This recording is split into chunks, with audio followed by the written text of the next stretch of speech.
Hello, we are live here to chat about tonight's episode of Arrow, which was actually a crossover, so not just Arrow's Arrow, Flash, and Supergirl, entitled Elseworlds. This is part 2 in the Elseworlds crossover series, and by that I want to be very clear that I mean that it is part 2 of the 3 episodes that will air, not part 2 of 3 reviews that I'm going to do, because I'm only going to do a review of this one, the Arrow one, and barely even that, because I don't know about you guys, but I'm not really a crossover person, so we're going to keep this short and sweet.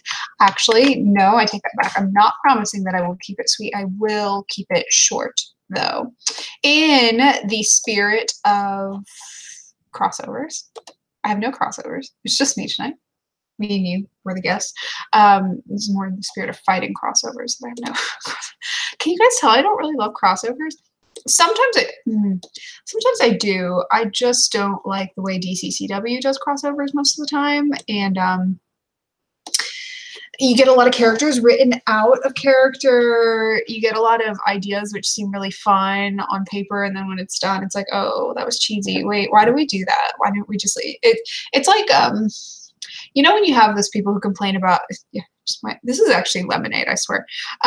You have those people that complain about certain aspects being like fan fiction on screen. So whether it's like a cheesy action element, like the boxing glove Arrow, or like romancy, tropey stuff, they'll say it's like fan fiction. To me, and that doesn't bother me at all, because fan fiction's often better than like the real show. Like, who cares? Whatever, do what you want. To me, crossovers are what comes closest to the spirit of that insult, which is just like, oh, it was like good in somebody's head, but it's not good when you write it down, which is what I think people mean when they say that. Anyways, let's start off with our rating. As you guys are arriving, please rate tonight's episode on a scale from 1 to 5. And also, if you watched yesterday's Flash episode, which is a true crossover, I wouldn't say it really had that much Flash DNA, you're welcome to rate that as well and let me know what you think of that. I watched it. I did not watch it live. I watched it at 6:30 a.m. this morning, so it was great. Loved it. It was in a great mood for it. It was actually okay. It was better than I expected, because very low expectations for it. And it was really funny, if nothing else. I mean, I expected like out of character writing. It was out of character writing. I expected like disrespectful writing. Not that it matters, it's a show, but I expected that, and I got that. But there were some funny stuff. Okay, let's jump into the chat. Christy Mitchell, one of my faves, she says, the first 2 hours have been nothing but meta-ness, but I still loved it. Oh, we got somebody pro crossovers. I love that. I love a good positive attitude. We need that here to make up for me having not a positive attitude about this crossover. There were some fun parts to it. I'm not as salty as I seem. Stormy says, I only watch the illicity scenes thanks to people posting them online. Efficiency. She also says, I'm not here for the petty Flash writers. They're constantly disrespect Oliver while they act like Barry is perfect. Yeah, I mean, there's this element of putting Barry on a pedestal based on like a combination of, oh, he had past child trauma, so we need to feel bad for him, and like excuse bad, dumb, or just like objectively weird behavior. But then there's also like when you mix metas and non-metas as heroes, you have what is admittedly probably a very hard balance of making everybody seem strong in their own right without completely misrepresenting the extent of somebody's powers. Like, anytime any of these people are on screen with Supergirl, we have to come to terms with the fact that Supergirl is much, like on paper, much stronger than them and could easily take down anybody. They could take, there's just things like that, that it's a fine balance. My forehead's so shiny. What am I going to do about it? Nothing, probably. And when you get Barry, who has meta powers, but is not really a great fighter, doesn't have as fleshed out of a story as Oliver does, or as much like character nuances, doesn't deal with consequences for his actions as much. He's not as mature. Like dude's married to his sister. There's like a few like cons on his side, but then he has super speed, right?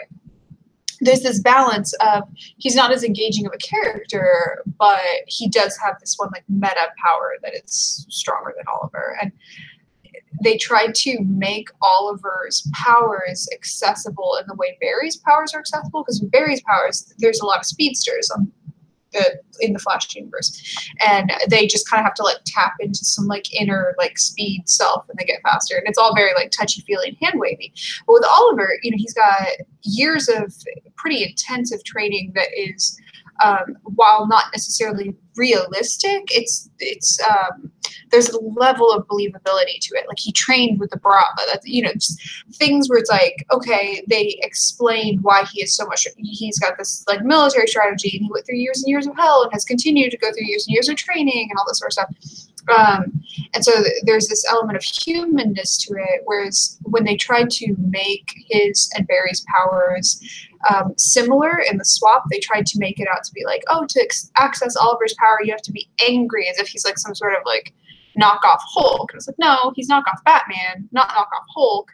It really doesn't have to do much to do with Oliver being angry. In fact, there's been many times where, in order to, you know, think clearly about some, you know, like essentially like a military strategy decision, if you boil it down to that, he's had to like de-access his emotions. So and he, you know, there's like the PTSD aspect, all that. I don't know.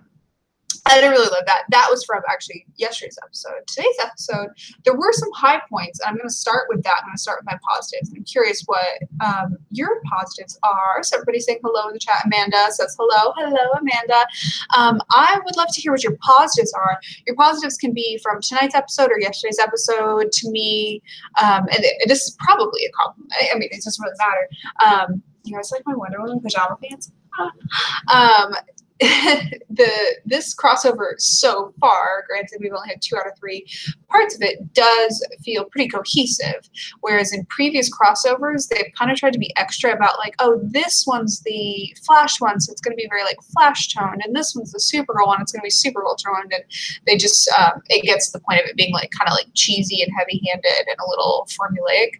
And tonight's and last night's, they feel like 2 parts of the same story. Like you could watch the 2 parts back to back and it feel like the same story. Whether or not you like that story or entertained by it or not, like, you know, I bet with a good shot in advance, I would have liked this even better. So, you know, if it entertained you, it entertained you. But it felt like a cohesive crossover. So I'll give it that. That was one thing I liked. Starting off with a pro, I really enjoyed Caitlin Snow in tonight's episode. She was introduced first on a crossover and has been one of the most easily crossed over characters, similar to how Felicity can cross over really well, except I do think Felicity crosses over better. Just people write her badly sometimes on other shows, but Caitlin is one where she interacts with other characters and it doesn't feel like, ooh, like Bad Guy Legends and Cheesy Flash and, you know, Bright Puppy Supergirl, whatever. Like her personality, she can believably be friends with other people and give those sort of pep talks and stuff, which is just really nice to say. So that's my first pro. Let's jump in the chat, get some of your pros. Stormy says, I love Felicity's plan to find out what's going on. I stand a genius. Yeah, she is always a genius. I love the scene with Felicity and Caitlin. Female friendships have sadly never been a priority on these shows. So true. But Felicity and Caitlin, that is the makings of a fabulous friendship. Like, I love when they're on screen together. You get this respect from the 2 of them. Like, they get each other. They're both smart, but it's in different ways. It's not just like 2 computer hackers. Like Caitlin does the like biotechnology. She's like keeper of Barry's body. That's kind of weird, but you know, whatever. And Felicity does like the hacking and the security and the both software and hardware. So they're very different, but they get each other and there's that respect. They're both very good actresses, very kind. I don't know. It's good.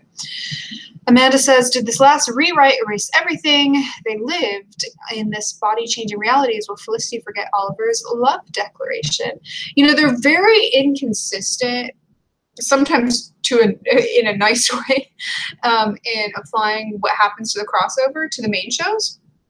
So, like, big mega events like Oliver and Felicity got married, right? That will apply to the main show, but then they still get like a wedding, right? Same applies to Flash. Flash had like a bunch of like shitty weddings, but they didn't have any on their main show. Whatever. The big events like that, I really need to stop shading Flash and pretending it's an accident. Anyways, The big events they'll apply to the main show, but like small micro things, sometimes writers will just like hand wave them away. Carrie says that is the biggest glass of wine ever. It's very big. It is lemonade, believe it or not. It's not great lemonade, but it's lemonade. Christy says Barry and Oliver's constant banter is a high point. Yeah, I mean, it's fun. It's funny. If you really like one and really dislike another, I could see you getting annoyed by parts of it. But if you can sort of back away and just sort of take it as fun banter and ignore any little like passive aggressive jabs, I think it's kind of fun. Kate Johnson says, I do feel like the Felicity reconciliation was good and it was their best scene together in any crossover. They have a lot of romantic reconciliations in crossovers. Have you guys noticed that? Like, obviously the big wedding crossover was actually more like centered around Oliver and Felicity reconciling and coming to terms with the fact that they wanted to get married. And then there was that musical one, dear God, where it was like Cara and was it Monel at the time? It was like some random guy. I cannot tell her love interests apart. Except for Lena Luthor. I'm rooting for her and Lena. Fun fact. Yeah, there's your Supergirl fact, since I'm not going to review Supergirl tomorrow. They do a lot of reconciliation. I think Barry and Iris had a reconciliation in one of the crossovers as well. But I don't remember the content because I don't pay attention to them. Stormy says, love them saying Diggle is Green Lantern on Earth 90. That makes me that does make me so happy. I can't stop myself from rooting for Diggle. Like, no matter how annoyed I've gotten with how they've written him this season, like, I'm still rooting for Diggle. And like David Ramsey in some pretty difficult, I would say, acting situations tonight, like having to play opposite Barry as Green Arrow. That I feel like that would be very odd because there's to have a character like Diggle play opposite Oliver and not come across as like overly dominate. Like, he has to obviously like hold himself back sometimes to give Oliver his shine, and I feel like he had to do that even more to give Barry his shine.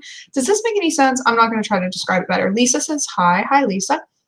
Stormy says supposedly this will apply because Barry will have Oliver's darkness seep into him, so I think Felicity will remember the love declaration. Yeah, Barry having Oliver's like darkness seep into him long term, I'm telling you, like, mark my words, this is one thing. It's like, this is going to be an opinion thing and there will never be proof one way or the other about it, but I know I'm right about this. One of the biggest struggles the Flash writers have had is trying to age Barry up. And I would say a vast majority of their strong, like, long-term plot decisions have stemmed from them trying to get Barry to come across as an adult. And this is actually not me shading Grant Gustin anyway. I think Grant Gustin looks like kind of his age, maybe like a little young for his age, but he looks Barry's age. He's fine. But Barry, the way he interacts with a lot of, especially like his family members and stuff, he can come across as like a little boy constantly in need of like being handheld to get across the street. And so things like giving him a daughter, which is wonderful. I think Nora's fantastic. Having him get married, having just several things about the way they've written him. It's trying to get him to come across as older, because it's not often that he can play opposite of someone and you suddenly get this like, oh, this is like a grown man who like wants to protect his city and wants to protect his teammates and can actually lead rather than being led. That's one of the reasons why I always harp on the fact that I like his scenes with Caitlin, because with Caitlin, I feel like they come across as two mutual adults. I know she kind of has a baby face too, so she looks pretty young as well. But like, they come across as two adults, and there's this level of believability where like when they're talking, you finally remember that like, oh, Barry has like advanced degrees in science, like he actually knows this stuff, and he comes across as extremely protective of her. That's kind of a recurring theme, is she doesn't like ask him to save her like many of the other women do, which is fine. She wants him to like save the city instead, because she kind of gets the hit. I don't know, I really like them together. So there's that. Stormy says Barry has the maturity of present-day William. He needs to be coddled, and it's so annoying. That's so true in almost all circumstances. Again, I would say I think Caitlin is an exception to that. And there was someone else they had on the show for like a hot second. Oh, it was when was it Ralph or something? There was some character I didn't like who was like an annoying like friend to him. No, the Draco guy. Draco. What's his name? I don't remember what the name of his character was, but Tom Felton, his character with Barry, I felt like Barry came across as like an adult with him. Like they bantered and bickered a little bit, but like it seemed like adult co-workers if you banter and bicker with your coworkers, in which case that sucks. Stormy says Julian was his name. That is correct. Stormy coming in with the smart stuff. Okay, so we went over our pros. That was the stuff that I liked. Went over our cons, which is pretty much everything else. The one thing I haven't mentioned that I'll just toss out there before we go is I really enjoyed the introduction of Kate Kane. I think it was pretty short, to the point, but Ruby Rose did a fantastic job. Great charisma. Really liked that she was introduced outside of the suit because that was a little bit different and fun, like for her very first time we really see her. When I first saw her, the way she was styled reminded me a lot of the way Sin was styled. I really hope they bring her back as well. Bex Taylor Claus, she does a fantastic job. But yeah, Batwoman I thought was fun. I don't know if they're really going to do like a spin-off or anything with her long term. I would watch it, but I thought that was really fun. Suzanne says, don't know why they keep writing Oliver lying to Felicity like he hasn't grown emotionally. Frustrating. Yeah, maybe Suzanne, maybe the writers haven't grown emotionally. Maybe the real emotional growth was the friends we made along the way. Lisa says, I want them to leave Mark in the cell in Arkham. That Arkham jail thing was so cheesy. Like, I liked the cute little scene at the beginning where they all like are checking in Killer Frost. I thought that was kind of fun, and I was like, okay, I get it, like Gotham vibes, teehee.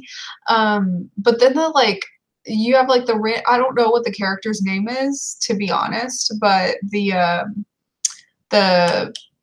girl, woman, whatever, who's like electric, whatever. She tries to kill Caitlin, and then like Barry's whatever. That was so dumb, y'all. Like, I know, like, everybody wants their, like, spouse cast on this show. Fair, whatever. You do you. Get your second paycheck that was played by Stephen Amell's wife or whatever. That was so dumb. In a crossover, like, that, you really did that. You really put that out there like that. Ooh. Save it for a different episode. Nora Freese is her name, I guess. Yeah. Yeah, no. We could have cut that. We could have Lois Lane come in and have like scenes with some of the other ladies. That would have been fun and fresh. Stormy says Kate and Kara were totally flirting. Kara works better with women. Yeah, Kara has better chemistry with women. Like, that's just a fact. If you don't think so, like, I'm so sorry, you're wrong. Like, Kara has better chemistry with women. Kara and Kate were really cute. I enjoyed that quite a lot. I'm still rooting for Kara and Lena, but like, Kara and Kate, though. That was fun. All right. Well, I'm going to let you guys go. Next week, we're going to be talking about the mid-season finale. We're not going to have Flash and Supergirl characters on there. I really didn't hate the crossover. I did like yesterday's episode a little better than today's, though. I thought today's got a little too much into the category of Arrow does action, so we're going to put all the action on Arrow and do literally nothing else. The Oliver and Felicity reconciliation at the end was nice. Oliver looks so dumb in the Flash suit, but the Flash suit just looks dumb. Like, what are you going to do about it? Kate Kane was cool. She can stay. She and Kara can go right off in the sunset together. It was cool. Anyways, thank you all for talking to me. Thank you for putting up with my slight saltiness. I'm going to go drink the rest of my lemonade, which really is lemonade, believe it or not. And I'll see you all next week for episode 10 of season 7, which has a title and it's out there, but I don't know what it is. We'll go look it up. It'll be the title of next week's video. Bye-bye.